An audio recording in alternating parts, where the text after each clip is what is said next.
Balangin ko dyan sa Bicol Region. Ingat-ingat ho mga kabombo. Ito na naman at magbabakasyon na yung mga estudyante ay pakabantayan natin dahil may mga minor de edad ho naging biktima ng pagkalunod dyan sa lalawigan ng Camarines Sur. Alamin natin ang update ng Bombo Radio Naga. Patay ang magkapatid na minor de edad matapos malunod sa bayan ng Libmanan, Camarines Sur.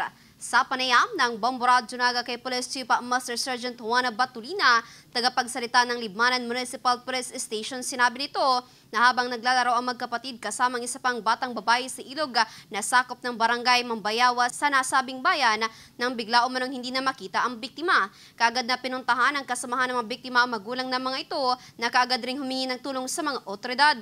Kaugnay nito, mabilis na nagresponde ang mga tauhan ng Municipal Disaster Risk Reduction Office ng Libmanan, maging ang Libmanan Municipal Police Station at tagsagawa ng search and rescue operation. Umabot sa mahigit isang oras bago natagpuan ang katawan ng magkapatid na kaagad namang dinala sa ospital. Ngunit sa kasamang palad, diniklarang dead on arrival ng mga doktora. Batay sa investigasyon, marunong umanong lumangoy ang dalawa, lalo pat nakatira ang malapit sa ilog, ngunit pinaniniwalaan naman na napadpad sa pinakamalalim na bahagi ng ilog ang dalawa.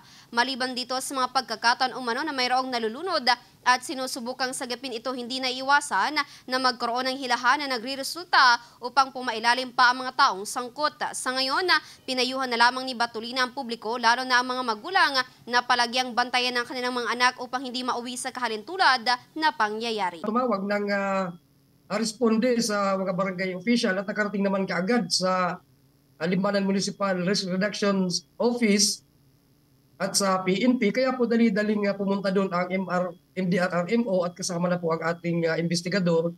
At pagkalipas nga po ng mahigit isang oras ay natagpuan po ang katawan ng dalawang batang lalaki na magkapatid. Para sa Bombo Network News, mula dito sa Bombo Radio Naga, Bomble Guevara nag-uulat para sa #1 and most trusted radio network in the country, Bombo Radio Philippines, Basta Radio. Bombo!